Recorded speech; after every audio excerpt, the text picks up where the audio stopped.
Boa tarde, meus amores! Dia de revisão com a tia Nalva. Preparados? Vamos lá? Vamos revisar hoje algumas atividades que aprendemos no nosso caderno. Vamos lá?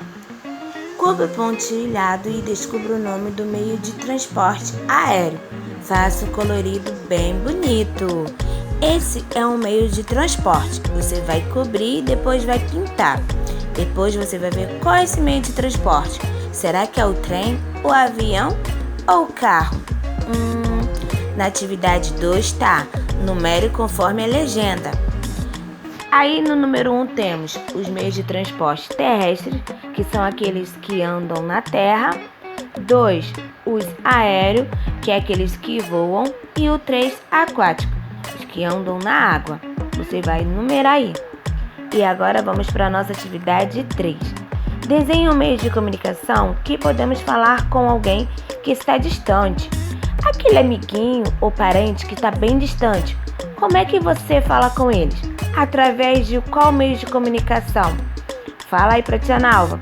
Então, dentro desse quadradinho você vai desenhar esse meio de comunicação. Não tem problema, pode ser do seu jeitinho. Pede para o responsável escrever qual meio de comunicação que você desenhou, tá bom? Agora vamos para a nossa segunda folhinha. Na nossa segunda folhinha tá: descubra qual é o meio de comunicação mais moderno, escrevendo a letra inicial dos desenhos. Vamos descobrir? Esse daí é um meio de comunicação que fica lá em cima no céu, bem lá em cima. Então, você vai ligar essas linhas e vai ver qual desenho que ele vai cair. E vai colocar aí a primeira letrinha deles. Temos a televisão, lápis, um elefante, um índio, um avião. Então, vamos lá completar esse nomezinho? Na atividade 5 tá: complete a bandeira do Brasil e depois pinte-as nas cores corretas.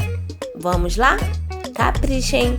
E na nossa atividade 6 tá: circule com cores diferentes apenas o que o negro africano acrescentou. A cultura africana. Temos o berimbau, o samba, a capoeira, a cocada, a televisão e a feijoada. Vou dar uma dica, hein?